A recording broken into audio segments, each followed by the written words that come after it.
नमस्कार दोस्तों, आइए सुनते हैं मुंशी प्रेमचंद्र के द्वारा लिखी कहानी माँ। आज बंदी छूटकर घर आ रहा है। करुणा ने एक दिन पहले ही घर लीप पोत रखा था। इन 3 वर्षों में उसने कठिन तपस्या करके जो 10-5 रुपए जमा कर रखे थे वो सब पति के सत्कार और स्वागत की तैयारियों में खर्च कर दिए। पति के लिए धोतियों का नया जोड़ा लाई थी, नए कुर्ते बनवाए थे, बच्चे के लिए नए कोट और टोपी की आयोजना की थी। बार बार बच्चे को गले लगाती और प्रसन्न होती। अगर इस बच्चे ने सूर्य की भांति उदय होकर उसके अंधेर जीवन को प्रदीप्त न कर दिया होता तो कदाचित ठोकरों ने उसके जीवन का अंत कर दिया होता। पति ने कारावास दंड के 3 ही महीने बाद इस बालक का जन्म हुआ। उसी का मुंह देख देख कर करुणा ने ये 3 साल काट दिए थे। वो सोचती, जब मैं बालक को उनके सामने ले जाऊंगी तो वो कितने प्रसन्न होंगे। उसे देखकर पहले ही चकित हो जाएंगे, फिर गोद में उठा लेंगे और कहेंगे, करुणा, तुमने ये रत्न देकर मुझे निहाल कर दिया। कैद के सारे कष्ट बालक की तोतली बातों में भूल जाएंगे। उनकी एक सरल पवित्र मोहक दृष्टि हृदय की सारी व्यवस्थाओं को धो डालेगी। इस कल्पना का आनंद लेकर वो फूली न समाती थी। वो सोच रही थी, आदित्य के साथ बहुत से आदमी होंगे। जिस समय वो द्वार पर पहुंचेंगे, जय जयकार की ध्वनि से आकाश गूंज उठेगा। वो कितना स्वर्गीय दृश्य होगा। उन आदमियों के बैठने के लिए करुणा ने एक फटा सा टाट बिछा दिया था, कुछ पान बना दिए थे और बार बार आशामय नेत्रों से द्वार की ओर ताकती थी। पति की वो सुदृढ़ उदार तेज पूर्ण मुद्रा बार बार उसकी आंखों में फिर जाती थी। उनकी वे बातें बार बार याद आती थीं जो चलते समय उनके मुख से निकलती थीं।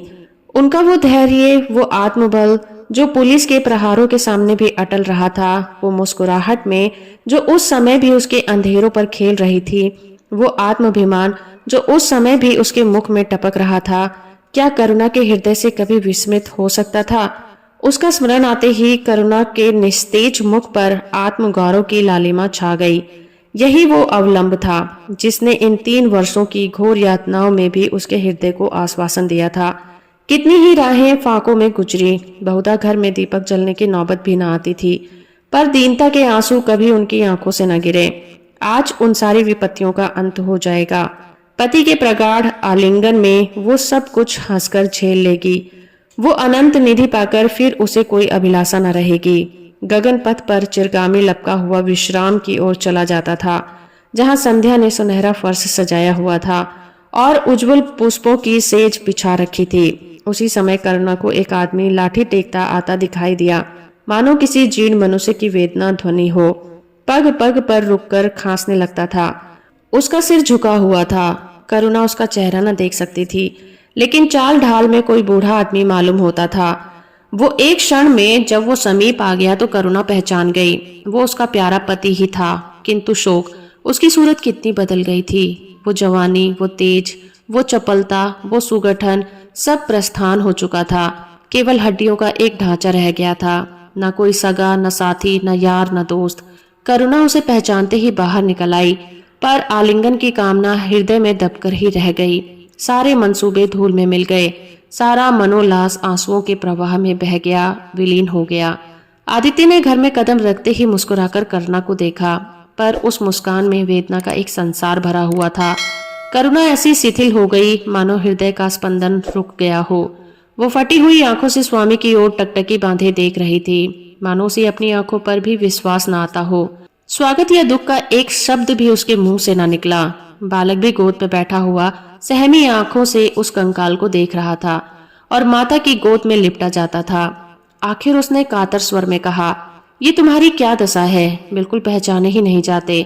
आदित्य ने उसकी चिंता को शांत करने के लिए मुस्कुराने की चेष्टा करके कहा, कुछ नहीं, जरा दुबला हो गया हूँ। तुम्हारे हाथों का भोजन पाकर फिर स्वस्थ हो जाऊंगा। करुणा, छी, सूख कर कांटा हो गए हो। क्या वहाँ पेट भर भोजन भी नहीं मिलता था? तुम कहते थे राजनीतिक आदमियों के साथ बड़ा अच्छा व्यवहार किया जाता है, और वो तुम्हारे साथी क्या हो गए जो तुम्हें 8 पहर घेरे रहते थे और तुम्हारे पसीने की तरह खून बहाने को तैयार रहते थे। आदित्य की त्योरिया पर बल पड़ गए। बोले, वो बड़ा ही कटु अनुभव है करुणा। मुझे न मालूम था कि मेरे कैद होते ही लोग मेरी ओर से आंखें फेर लेंगे, कोई बात भी न पूछेगा। राष्ट्र के नाम पर मिटने वालों का यही पुरस्कार होता है, ये मुझे न मालूम था। जनता अपने सेवकों को बहुत जल्द भूल जाती है, यह तो मैं जानता था, लेकिन अपने सहयोगी और सहायक इतने बेवफा होते हैं, इसका मुझे ये पहला ही अनुभव हुआ है। लेकिन मुझे किसी से शिकायत नहीं, सेवा स्वयं अपना पुरस्कार है। मेरी भूल थी कि मैं इनके लिए यश और नाम चाहता था। करुणा, तो क्या वहाँ भोजन भी नहीं मिलता था? आदित्य, ये ना पूछो करुणा, बड़ी करुण कथा है बस। यही गनीमत समझो कि जीता लौट आया। तुम्हारे दर्शन बदे थे, नहीं कष्ट तो ऐसे ऐसे उठाए कि अब तक मुझे प्रस्थान कर जाना चाहिए था। मैं जरा लेटूंगा, खड़ा नहीं रहा जाता। दिन भर में इतनी दूर आया हूँ। करुणा, चलकर कुछ खा लो तो आराम से लेटो। बालक को गोद में उठाकर, बाबूजी हैं बेटा, तुम्हारे बाबूजी, इनकी गोद में जाओ, तुम्हें प्यार करेंगे। आदित्य ने आंसू भरी आंखों से बालक को देखा और एक एक रोम उसका तिरस्कार करने लगा। अपनी जीर्ण दशा पर उसे कभी इतना दुख नहीं हुआ था। ईश्वर की असीम दया से यदि उनकी दशा संभल जाती तो वो फिर कभी राष्ट्रीय आंदोलन के समीप न जाते। इस फूल से बच्चे को यूं संसार में लाकर दरिद्रता की आंख में झोंकने का उन्हें क्या अधिकार था? वो अब लक्ष्मी की उपासना करेंगे और अपना शूद्र जीवन बच्चे के लालन पालन में अर्पित कर देंगे। उन्हें इस समय ऐसा ज्ञात हुआ कि बालक उन्हें अपेक्षा की दृष्टि से देख रहा है, मानो कह रहा है कि मेरे साथ आपने कौन सा कर्तव्य पालन किया है। उनकी सारी कामना, सारा प्यार बालक को हृदय से लगा लेने के लिए अधीर हो उठा, पर हाथ फैल न सके, हाथों में शक्ति ही नहीं थी। करुणा बालक को लिए हुए उठी और थाली में कुछ भोजन निकाल कर लाई। आदित्य ने शुद्धापूर्ण नेत्रों से थाली की ओर देखा, मानो आज बहुत दिनों के बाद कोई खाने की चीज सामने आई है। जानता था कि कई दिनों के उपवास के बाद और आरोग्य की इस गई गुजरी दशा से उसे जबान को काबू में रखना चाहिए, पर सब्र न कर सका। थाली पर टूट पड़ा और देखते देखते थाली साफ कर दी। करुणा सनसक हो गई। उसने दोबारा किसी चीज के लिए नहीं पूछा, थाली उठाकर चली गई। पर उसका दिल कह रहा था, इतना तो कभी नहीं खाते थे। करुणा बच्चे को कुछ खिला रही थी कि एकाएक कानों में आवाज आई, करुणा। करुणा ने आकर पूछा, क्या तुमने मुझे पुकारा है? आदित्य का चेहरा पीला पड़ गया था और सांस जोर जोर से चल रही थी। हाथों के सहारे वही टाट पर लेट गए थे। करुणा उनकी यह हालत देखकर घबरा गई। बोली, जाकर किसी वैद्य को बुला लाऊं। आदित्य ने हाथ के इशारे से उसे मना करके कहा, व्यर्थ है करुणा, अब तुमसे छुपाना व्यर्थ है। मुझे तपेदिक हो गया है, कई बार मरते मरते बच गया हूँ। तुम लोगों के दर्शन बदे थे, इसलिए प्राण न निकलते थे। देखो प्रिय, रो मत, करुणा ने सिसकियों को दबाते हुए कहा, मैं वैद्य को लेकर अभी आती हूँ। आदित्य ने फिर सिर हिलाया, नहीं करुणा, केवल मेरे पास बैठी रहो, अब किसी से कोई आशा नहीं है। डॉक्टरों ने जवाब दे दिया है। मुझे तो यह आश्चर्य है कि यहाँ पहुंच कैसे गया। न जाने कौन सी दैवी शक्ति मुझे वहां से यहाँ खींच लाई थी। कदाचित ये इस बुझते हुए दीपक की अंतिम झलक थी। आह, मैंने तुम्हारे साथ बड़ा अन्याय किया, इसका हमेशा दुख रहेगा। मैं तुम्हें कोई आराम न दे सका, तुम्हारे लिए कुछ कर न सका, केवल सुहाग का दाग लगाकर और एक बालक के पालन का भार छोड़कर चला जा रहा हूँ। आह, करुणा ने हृदय को दृढ़ करके कहा, तुम्हें कहीं दर्द तो नहीं? आग बना लाऊं? कुछ बताते क्यों नहीं? आदित्य ने करवट बदल कर कहा, कुछ करने की जरूरत नहीं है प्रिय, कहीं दर्द नहीं, बस ऐसा मालूम हो रहा है कि दिल बैठा जाता है, जैसे पानी में डूबा जाता हूँ। जीवन की लीला समाप्त हो रही है। दीपक को बुझते हुए देख रहा हूँ, कह नहीं सकता कब आवाज बंद हो जाए। जो कुछ कहना है वो कह डालना चाहता हूँ, क्यों वो लालसा ले जाऊं? मेरे एक प्रश्न का जवाब दोगी? पूछूं? करुणा के मन की सारी दुर्बलता, सारा शोक, सारी वेदना मानो लुप्त हो गई हो और उनकी जगह उस आत्मबल का उदय हुआ हो जो मृत्यु पर हंसता है और विपत्ति के सांपों से खेलता है। रत्न जड़ित मखमली म्यान में जैसे तेज तलवार छिपी रहती है, जल के कोमल प्रवाह में जैसे असीम शक्ति छिपी रहती है, वैसे ही रमणी का कोमल हृदय साहस और धैर्य को अपनी गोद में छिपाए रहता है। क्रोध जैसे तलवार को बाहर खींच लेता है, विज्ञान जैसे जल शक्ति का उद्घाटन कर लेता है, वैसे ही प्रेम रमणी के साहस और धैर्य को प्रदीप्त कर देता है। करुणा ने पति के सर पर हाथ रखते हुए कहा, पूछते क्यों नहीं प्यारे? आदित्य ने करुणा के हाथों को कोमल स्पर्श का अनुभव करते हुए कहा, तुम्हारे विचार में मेरा जीवन कैसा था? बधाई के योग्य। देखो, तुमने मुझसे कभी पर्दा नहीं रखा, इस समय भी स्पष्ट कहना, तुम्हारे विचार में मुझे अपने जीवन पर हंसना चाहिए या फिर रोना? करुणा ने उल्लास के साथ कहा, ये प्रश्न क्यों करते हो प्रियतम? क्या मैंने तुम्हारी अपेक्षा कभी की है? तुम्हारा जीवन देवताओं का सा जीवन था, निस्वार्थ, निर्लिप्त और आदर्श। विघ्न बाधाओं से तंग आकर मैंने तुम्हें कितनी ही बार संसार की ओर खींचने की चेष्टा की है, पर उस समय भी मैं मन में जानती थी कि मैं तुम्हें ऊंचे आसन से गिरा रही हूँ। अगर तुम माया मोह में फंसे होते तो कदाचित मेरे मन को अधिक संतोष होता, लेकिन मेरी आत्मा को ये पर्व और उल्लास न होता जो इस समय हो रहा है। मैं अगर किसी को बड़े से बड़ा आशीर्वाद दे सकती हूँ तो ये वही होगा कि उसका जीवन तुम्हारे जैसा हो। ये कहते कहते करुणा का आभाहीन मुखमंडल ज्योतिर्मय हो गया, मानो उसकी आत्मा दिव्य हो गई हो। आदित्य ने सर्गस्व नेत्रों से करुणा को देखकर कहा, बस अब मुझे संतोष हो गया। करुणा, इस बच्चे की ओर से मुझे शंका नहीं है, मैं उसे इससे अधिक कुशल हाथों में नहीं छोड़ सकता। मुझे विश्वास है कि जीवन भर ये ऊंचा और पवित्र आदर्श सदैव तुम्हारे लिए सामने रहेगा। अब मैं मरने को तैयार हूँ। 7 वर्ष बीत गए। बालक प्रकाश अब 10 साल का रूपवान, बलिष्ठ, प्रसन्न मुख कुमार था। बल का तेज, साहसी और मनस्वी। भय तो उसे छू भी नहीं पाया था। करुणा का संतृप्त हृदय उसे देखकर शीतल हो जाता। संसार करुणा को अभागिनी और दीन समझे, वह कभी भाग्य का रोना नहीं रोती। उसने उन आभूषणों को बेच डाला जो पति ने उसके जीवन में उसे प्राणों से प्रिय थे, और उस धन से कुछ गाय और भैंसे मोल ले ली थी। वो कृषक की बेटी थी और गोपालन उसके लिए कोई नया व्यवसाय नहीं था। इसी को उसने अपनी जीविका का साधन बनाया था। विशुद्ध होकर दूध कहाँ मयसर होता है, सब दूध हाथों हाथ बिक जाता।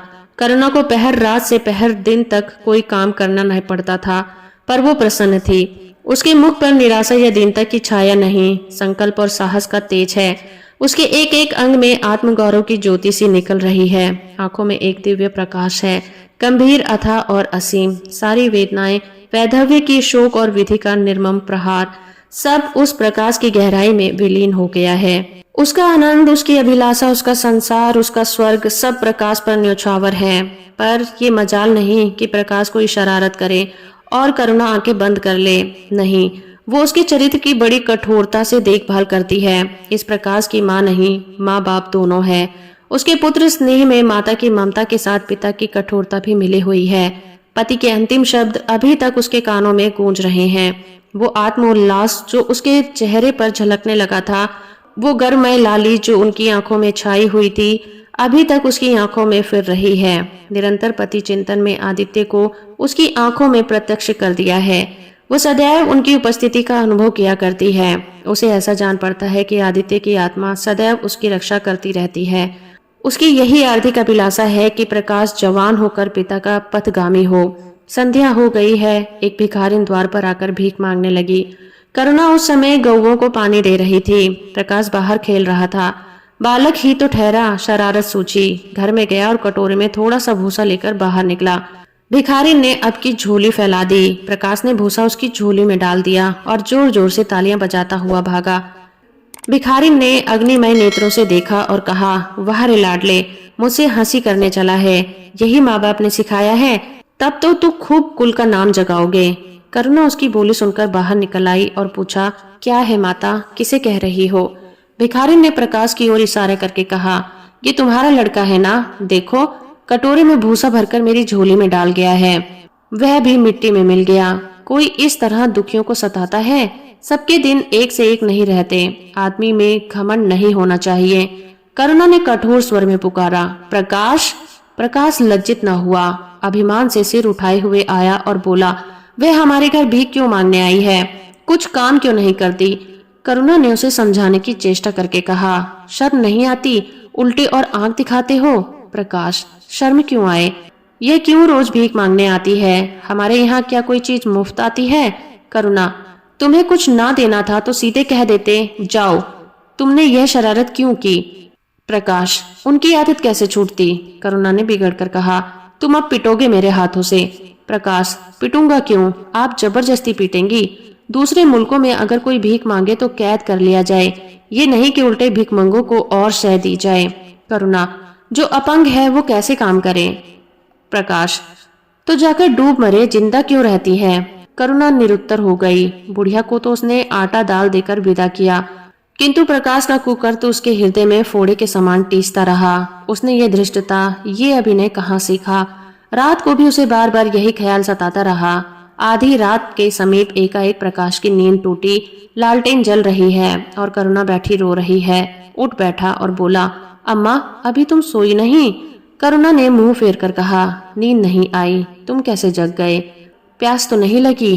प्रकाश, नहीं अम्मा, न जाने क्यों आँख खुल गई, मुझसे आज बड़ा अपराध हुआ। अम्मा, करुणा ने उसकी ओर मुख किया और स्नेह नेत्रों से देखा। प्रकाश, मैंने आज बुढ़िया के साथ बड़ी नटखट की, मुझे क्षमा करो, फिर कभी ऐसी शरारत नहीं करूंगा। ये कहकर रोने लगा। करुणा ने स्नेहार्द होकर उसे गले लगा लिया और कपोलों पर चुम्बन देकर बोली, बेटा, मुझे खुश करने के लिए ये कह रहे हो या तुम्हारे मन में सचमुच पछतावा हो रहा है? प्रकाश ने सिसकते हुए कहा, नहीं अम्मा, मुझे दिल से अफसोस हो रहा है। अब की वो बुढ़िया आएगी तो मैं उसे बहुत से पैसे दूंगा। करुणा का हृदय मतवाला हो गया। ऐसा जान पड़ा आदित्य सामने खड़े बच्चों को आशीर्वाद दे रहे हैं और कह रहे हैं, करुणा शोक मत कर, प्रकाश अपने पिता का नाम रोशन करेगा, तेरी संपूर्ण कामनाएं पूरी होंगी। लेकिन प्रकाश के कर्म और वचन में मेल ना था और दोनों के साथ उसके चरित्र का अंग प्रत्यक्ष होता जाता था।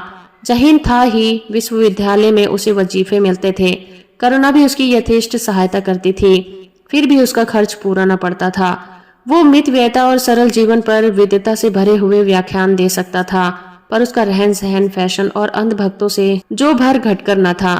प्रदर्शन की धुंध उसे हमेशा सवार रहती थी। उसके मन और बुद्धि में निरंतर द्वंद्व होता रहता था। मन जाति की ओर था, बुद्धि अपनी ओर। बुद्धि मन को दबाई रहती थी, उसके सामने मन की एक न चलती थी। जाति सेवा ऊसर की खेती है, वहाँ बड़े से बड़ा उपहार जो मिल सकता है वो गौरव और यश, पर वो भी स्थायी नहीं। इतना अस्थिर कि क्षण में जीवन भर की कमाई पर पानी फिर सकता है। अतएव उसका अंतःकरण अनिवार्य वेग के साथ विलास में जीवन की ओर झुकता था। यहाँ तक कि धीरे धीरे उसे त्याग और निग्रह से घृणा होने लगी। वो दुर्व्यवस्था और दरिद्रता को हेय समझता था। उसके हृदय न था, भाव न थे, केवल मस्तिष्क था। मस्तिष्क में दर्द कहाँ, वहाँ तो तर्क और मंसूबे होते हैं। सिंध में बाढ़ आई, हजारों आदमी तबाह हो गए। विद्यालय ने वहाँ एक सेवा समिति भेजी। प्रकाश के मन में द्वंद्व होने लगा, जाऊं या न जाऊं। इतने दिनों अगर वो परीक्षा की तैयारी करे तो प्रथम श्रेणी से पास हो जाए। चलते समय उसे बीमारी का बहाना कर दिया।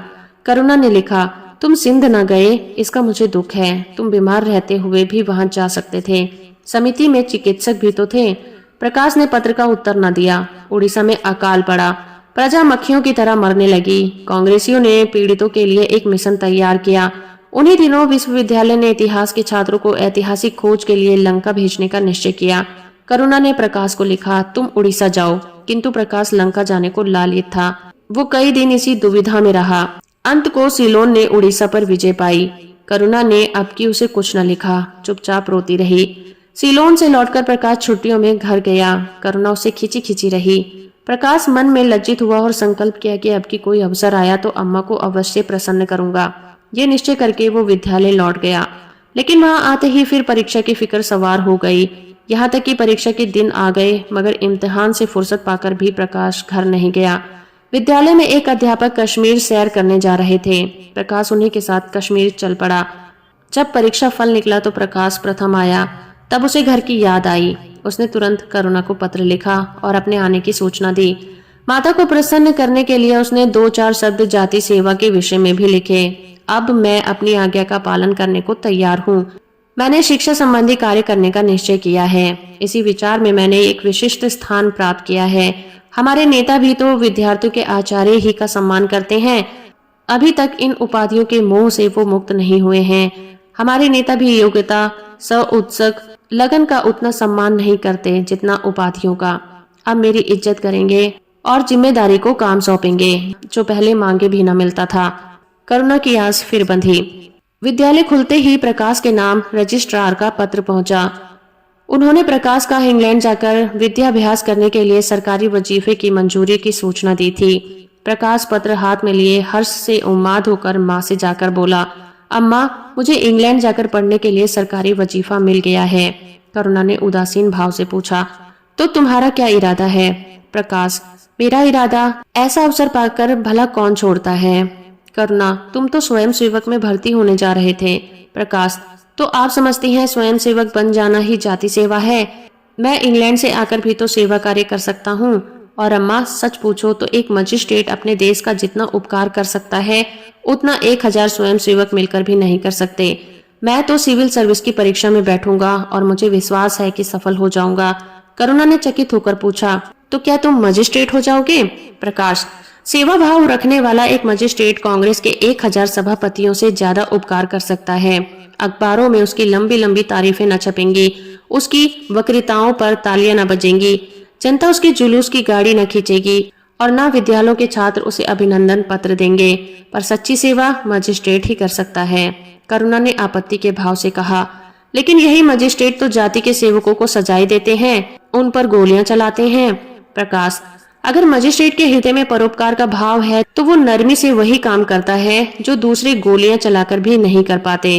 करुणा, मैं यह नहीं मानूंगी। सरकार अपने नौकरों को इतनी स्वाधीनता नहीं देती, वह एक नीति बना देती है और हर एक सरकारी नौकर को उसका पालन करना पड़ता है। सरकार की पहली नीति यह है कि वो दिन दिन अधिक संगठित और दृढ़ हो। इसके लिए स्वाधीनता के भावों का दमन करना जरूरी है। अगर कोई मजिस्ट्रेट इस नीति के विरुद्ध काम करता है तो वो मजिस्ट्रेट नहीं रहेगा, वो हिंदुस्तानी था जिसने तुम्हारे बाबूजी को जरा सी बात पर 3 साल की सजा दे दी। उसी सजा के लिए उनके प्राण चले गए। मेरी इतनी बात मानो, सरकारी पदों पर ना गिरो। मुझे ये मंजूर है कि तुम मोटा खाकर और मोटा पहनकर देश की कुछ सेवा करो, इसके बदले कि तुम हाकिम बन जाओ और शान से जीवन बिताओ। ये समझ लो कि जिस दिन तुम हाकिम की कुर्सी पर बैठोगे उस दिन से तुम्हारा दिमाग हाकिमों सा हो जाएगा। तुम यही चाहोगे कि अफसरों में तुम्हारी कितनी नेकनामी और तरक्की हो जाए। एक गवारू मिसाल लो, लड़की जब तक मैके के कुंवारी रहती है वो अपने को उसी घर का समझती है, लेकिन जिस दिन ससुराल चली जाती है वो अपने घर को दूसरों का घर समझने लग जाती है। माँ बाप भाई बहन सब वही रहते हैं, लेकिन वो घर अपना नहीं रहता। यही दुनिया का दस्तूर है। प्रकाश ने खींचकर कहा, तो क्या आप यही चाहती हैं कि मैं जिंदगी भर चारों तरफ ठोकरें खाता फिरूं? करुणा कठोर नेत्रों से देखकर बोली, अगर ठोकर खाकर आत्म स्वाधीन रह सकता है तो मैं कहूंगी ठोकर खाना अच्छा है। प्रकाश ने निश्चयात्मक भाव से पूछा, तो आपकी यही इच्छा है? करुणा ने उसी स्वर में उत्तर दिया, हाँ मेरी यही इच्छा है। प्रकाश ने कुछ जवाब न दिया, उठकर बाहर चला गया और तुरंत रजिस्ट्रार को इनकारी पत्र लिख भेजा। मगर उसी क्षण से मानो उसके सिर पर विपत्ति ने आसन जमा लिया। विरक्त और विमन अपने कमरे में पड़ा रहता, न कहीं घूमने जाता, न किसी से मिलता, मुंह लटकाए भीतर आता और फिर बाहर चला जाता। यहाँ तक कि महीना गुजर गया, न चेहरे पर वो लाली रही, ना वो आंखें, ना वो ओज। आंख अनाथों के मुख की भांति याचना से भरी हुई, होठ हंसना भूल गए। मानो उन इनकारी पत्र के साथ उसकी सारी सजीवता और चपलता, सारी सरलता विदा हो गई हो। करुणा उसके मनोभाव समझती थी और उसके शोक को भुलाने की चेष्टा करती थी, पर रूठे देवता प्रसन्न न होते थे। आखिर एक दिन उसने प्रकाश से कहा, बेटा अगर तुमने विलायत जाने की ठान ली है तो चले जाओ, मना न करूंगी। मुझे खेद है कि मैंने तुम्हें रोका। अगर मैं जानती कि तुम्हें इतना आघात पहुंचेगा तो कभी न रोकती। मैंने तो केवल इस विचार में रोका था कि तुम्हें जाति सेवा में मगन देखकर तुम्हारे बाबूजी की आत्मा प्रसन्न होगी। उन्होंने चलते समय यही वसीयत की थी।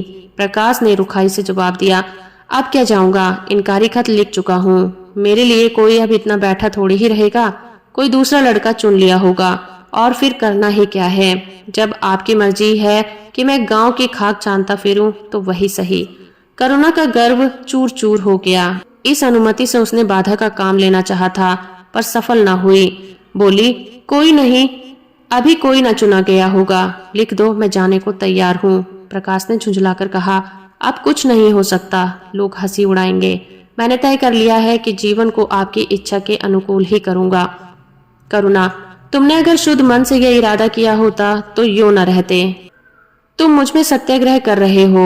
अगर मन को दबाकर मुझे अपनी राह का कांटा समझकर तुमने मेरी इच्छा पूरी भी कर दी तो क्या? मैं तो जब जानती कि तुम्हारे मन में आप ही आप सेवा का भाव उत्पन्न हो जाता। तुम आप ही रजिस्ट्रार साहब को पत्र लिख दो। प्रकाश, अब मैं नहीं लिख सकता, तो इसी शोक में तने बैठे रहोगे? लाचारी है। करुणा ने और कुछ न कहा। जरा देर में प्रकाश ने देखा कि वो कहीं जा रही है, मगर वो कुछ बोला नहीं। करुणा के लिए बाहर आना जाना कोई असाधारण बात ना थी, लेकिन वो संध्या हो गई और करुणा ना आई तो प्रकाश को चिंता होने लगी। अम्मा कहाँ है? यह प्रश्न बार बार उसके मन में उठने लगा था। प्रकाश सारी रात द्वार पर बैठा रहा। भांति भांति की शंकाएं मन में उठने लगी थीं। उसे अब याद आया, चलते समय करुणा कितनी उदास थी, उसकी आंखें कितनी लाल थी। ये बातें प्रकाश को उस समय क्यों नहीं नजर आई? वह क्यों स्वार्थ में अंधा हो गया था। हाँ, अब प्रकाश को याद आया, माता ने साफ सुथरे कपड़े पहने थे, उनके हाथ में छतरी भी थी। तो क्या वो कहीं बहुत दूर गई हैं? किससे पूछे? अनिष्ट के भय से प्रकाश रोने लगा। श्रावण की अंधेरी भयानक रात थी। प्रकाश ने श्याम मेघालय भीषण स्वप्न की भांति छाई हुई थी। प्रकाश रह रहकर आकाश की ओर देखता था, मानो करुणा वहीं छुपी बैठी हो। उसने निश्चय किया, सवेरा होते ही माँ को खोजने चला जाऊंगा। मगर किसी ने द्वार खटखटाया। प्रकाश ने दौड़कर खोला तो देखा करुणा खड़ी है। उसका मुखमंडल इतना खोया हुआ, इतना करुण था, जैसे आज ही उसका सुहाग उठ गया हो, जैसे संसार में अब उसके लिए कुछ नहीं रहा, जैसे वो नदी के किनारे खड़ी अपनी लदी हुई नाव को डूबते देख रही हो और कुछ न कर सकती हो। प्रकाश ने अधीर होकर कहा, अम्मा कहाँ चली गई थी? बहुत देर लगाई। करुणा ने भूमि की ओर ताकते हुए जवाब दिया, एक काम से गई थी, देर हो गई। ये कहते हुए उसने प्रकाश के सामने एक बंद लिफाफा फेंक दिया। प्रकाश ने उत्सुक होकर लिफाफा उठा लिया। ऊपर ही विद्यालय की मोहर थी। तुरंत ही लिफाफा खोलकर पढ़ा। हल्की सी लालिमा उसके चेहरे पर दौड़ गई। पूछा, ये तुम्हें कहाँ से मिला अम्मा? करुणा, तुम्हारे रजिस्ट्रार के पास से लाई हूँ। क्या तुम वहां चली गई थी? और क्या करती, कल तो गाड़ी का समय था ना, मोटर ले ली थी। प्रकाश एक क्षण तक मौन खड़ा रहा, फिर कुंठित स्वर में बोला, जब तुम्हारी इच्छा नहीं है तो मुझे क्यों भेज रही हो? करुणा ने विरक्त भाव से कहा, इसीलिए कि तुम्हारी जाने की इच्छा है। तुम्हारा ये मलिन वेश नहीं देखा जाता। अपने जीवन के 20 वर्ष तुम्हारी हित कामना पर अर्पित कर दिए। अब तुम्हारी महत्वाकांक्षा की हत्या नहीं कर सकती। तुम्हारी यात्रा सफल हो, यही हमारी हार्दिक अभिलाषा है। प्रकाश उसी दिन से यात्रा की तैयारी करने लगा। प्रकाश के पास जो कुछ था वो सब खर्च हो गया था। कुछ ऋण भी लेना पड़ा। नए सूट बने सूटकेस के लिए। प्रकाश अपनी धुन में मस्त था। कभी किसी चीज की फरमाइश लेकर आता, कभी किसी चीज का। करुणा इस सप्ताह में इतनी दुर्बल हो गई है, उसके बालों पर कितनी सफेदी आ गई है, चेहरे पर कितनी झुर्रियां पड़ गई हैं, ये उसे कुछ न नजर आता था। उसकी आंखों में इंग्लैंड के दृश्य समाये हुए थे। महत्वाकांक्षा आंखों पर पर्दा डाल देती है। प्रस्थान का दिन आया। आज कई दिनों के बाद धूप निकली है। करुणा स्वामी के पुराने कपड़ों को बाहर निकाल रही है। उसकी गाढ़े की चादरें, खद्दर के कुर्ते पजामे और लिहाफ अभी तक संदूक में संचित थे। प्रतिवर्ष वो धूप में सुखाए जाते और झाड़ पोंछ कर रख दिए जाते थे। करुणा ने आज फिर उन कपड़ों को निकाला, मगर सुखाकर रखने के लिए नहीं, गरीबों में बांट देने के लिए। वो आज पति से नाराज है। वो लुटिया डोर और घड़ी जो आदित्य की चिर संगिनी थी और जिसकी 20 वर्ष से करुणा ने उपासना की थी, आज निकालकर आंगन में फेंक दी गई। वो झोली जो बरसों आदित्य के कंधों पर आरूढ़ रह चुकी थी, आप कूड़े में डाल दी गई। वो चित्र जिसके सामने 20 वर्ष में करुणा सिर झुकाती थी, आज वही निर्दयता से भूमि पर डाल दिया गया। पति का कोई स्मृति चिन्ह वह अब अपने घर में नहीं रखना चाहती। उसका अंतःकरण शोक और निराशा में विदीर्ण हो गया है और पति के सिवा वो किस पर क्रोध उतारे? कौन उसका अपना है? वो किससे अपनी व्यथा कहे, किसे अपनी छाती चीर कर दिखाए? ये होते तो क्या आप प्रकाश दास्ता की जंजीर गले में डालकर फूला न समाता? उसे कौन समझाए कि आदित्य भी इस अवसर पर पछताने के सिवा और कुछ न कर सकते। प्रकाश के मित्रों ने आज उसे विदाई का भोज दिया था। वहां से वो संध्या समय कई मित्रों के साथ मोटर पर लौटा। सफर का सामान मोटर पर रख दिया गया। तब वो अंदर आकर माँ से बोला, अम्मा जाता हूँ, मुंबई पहुंचकर पत्र लिखूंगा। तुम्हें मेरी कसम, रोना मत, मेरे खतों का जवाब बराबर देना। जैसे किसी लाश को बाहर निकालते समय संबंधियों का धैर्य छूट जाता है, रुके हुए आंसू निकल पड़ते हैं और शोक की तरंगे उठने लगती हैं, वही दशा करुणा की हुई। कलेजे में एक हाहाकार उठा जिसने उसकी दुर्बल आत्मा के लिए एक एक अणु को कंपा दिया। मालूम हुआ पांव पानी में फिसल गया है और वो लहरों में बही जा रही है। उसके मुख से शोक और आशीर्वाद का एक शब्द भी न निकला। प्रकाश ने उसके चरण छुए, अश्रु जल से माता के चरणों को पखारा, फिर बाहर निकला। करुणा पाषाण मूर्ति की भांति खड़ी रही। सहसा ग्वाले ने आकर कहा, बहू जी भैया चले गए? बहुत रोते थे। तब करुणा की समाधि टूटी। देखा सामने कोई नहीं है। घर में मृत्यु का सा सन्नाटा छाया हुआ है और मानो हृदय की गति बंद हो गई है। सहसा करुणा की दृष्टि उठकर ऊपर गई। उसने देखा कि आदित्य अपनी गोद में प्रकाश के निर्जीव देह लिए खड़े हुए हैं। करुणा पछाड़ खाकर गिर पड़ी। करुणा जीवित थी पर संसार में उसका कोई नाता न था। उसका छोटा सा संसार जिसे उसने अपनी कल्पनाओं के हृदय में रचा था, अनंत में विलीन हो गया था। जिस प्रकाश को सामने देखकर वो जीवन की अंधेरी रात में भी हृदय में आशाओं की संपत्ति लिए जा रही थी, वो बुझ गया और संपत्ति लूट गई। अब ना कोई आश्रय था और ना उसकी जरूरत। जिन गौवों को वो दोनों वक्त अपने हाथों में दाना चरा देती और सहलाती थी, वे अब खूंटे पर बंधे निराश नेत्रों से द्वार की ओर ताकती रहती थी। बछड़ों को गले लगाकर पुचकारने वाला अब कोई नहीं था। जिसके लिए दूध दुहे मुट्ठा निकाले खाने वाला कौन था। करुणा ने अपने छोटे से संसार को अपने ही अंदर समेट लिया था, किंतु एक ही सप्ताह में करुणा के जीवन में फिर रंग बदला। उसका छोटा सा संसार फैलते फैलते विश्वव्यापी हो गया। जिस लंगर ने नौका को तट से एक केंद्र पर बांध रखा था, वो उखड़ गया। अब नौका संसार के असीम विस्तार में भ्रमण करने लगी, चाहे वो उद्याम तरंगों के वक्ष में ही क्यों न विलीन हो जाए। करुणा द्वार पर आ बैठती और मोहल्ले भर के लड़कों को जमा करके दूध पिलाती। दोपहर तक मक्खन निकालती और वो मक्खन मोहल्ले के लड़कों को खिलाती। फिर भांति भांति के पकवान बनाती और कुत्तों को खिलाती। अब यही उसका नित्य का नियम हो गया था। चिड़िया, कुत्ते, बिल्लियां, चींटे, चींटियां सब अपने हो गए। प्रेम का वो द्वार अब किसी के लिए बंद न था। इस अंगुल भर जगह में जो प्रकाश के लिए भी काफी नहीं थी, अब समस्त संसार समा गया था। एक दिन प्रकाश का पत्र आया। करुणा ने उसे उठाकर फेंक दिया। फिर थोड़ी देर बाद उसे उठाकर फाड़ डाला और चिड़ियों को दाना चुगाने लगी। मगर जब निशा योगिनी ने अपनी धूनी जलाई और वेदनाएं उसमें वरदान मांगने के लिए विकल होकर चली गई, तो करुणा की मनोवेदना भी सजग हो उठी। प्रकाश का पत्र पढ़ने के लिए उसका मन व्याकुल हो उठा। उसने सोचा, प्रकाश मेरा कौन है, मेरा उससे क्या प्रयोजन। हाँ, प्रकाश मेरा कौन है। हृदय ने उत्तर दिया, प्रकाश तेरा सर्वस्व है। वो तेरे उस अमर प्रेम की निशानी है जिससे तू सदैव के लिए वंचित हो गई है। वो तेरे प्राण हैं, तेरे जीवन दीपक का प्रकाश, तेरी वंचित कामनाओं का माधुर्य, तेरे अश्रु जल में विहार करने वाला हंसने वाला हंस। करुणा उस पत्र के टुकड़ों को जमा करने लगी, मानो उसके प्राण बिखर गए हों। एक एक टुकड़ा उसने अपने खोए हुए प्रेम का एक पद चिन्ह सा मालूम होता था।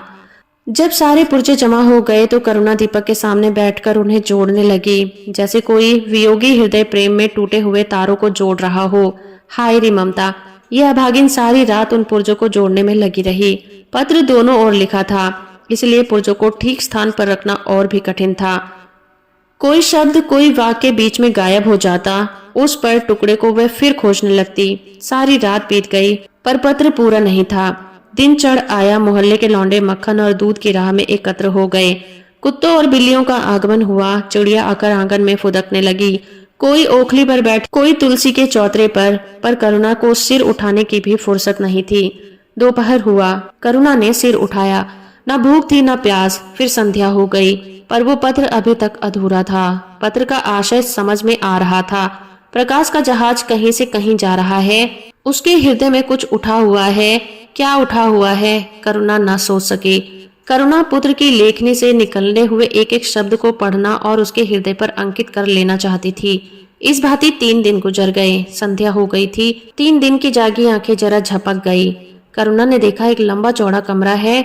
उसमें मेजें और कुर्सियां लगी हुई हैं। बीच में ऊंचे मंच पर कोई आदमी बैठा हुआ है। करुणा ने ध्यान से देखा, प्रकाश था। एक क्षण के लिए कैदी उसके सामने लाया गया। उसके हाथ पांव में जंजीर थी, कमर झुकी हुई थी। ये आदित्य थे। करुणा की आंखें खुल गईं, आंसू बहने लगे। उसने पत्र के टुकड़े को फिर समेट लिया और उसे जलाकर राख कर डाला। राख की एक चुटकी के सिवा वहां कुछ न रहा जो उसके हृदय में विदीर्ण किए डालती थी। इसी एक चुटकी राख में उसका गुड़ियों वाला बचपन, उसका संतृप्त यौवन और उसका तृष्णामय वैधव्य सब समा गया। प्रातःकाल लोगों ने देखा, पंछी पिंजड़े में उड़ चुका था। आदित्य का चित्र अब भी उसके शून्य हृदय में चिपटा हुआ था। भग्न हृदय पति की स्नेह स्मृति में विश्राम कर रहा था और प्रकाश का जहाज यूरोप चला जा रहा था। तो दोस्तों, अभी आप सुन रहे थे मुंशी प्रेमचंद्र के द्वारा लिखी कहानी माँ। उम्मीद करती हूँ मेरा ये प्रयास और ये कहानी आपको अच्छी लगी होगी। वीडियो को लाइक और चैनल को सब्सक्राइब करना बिल्कुल मत भूलिएगा।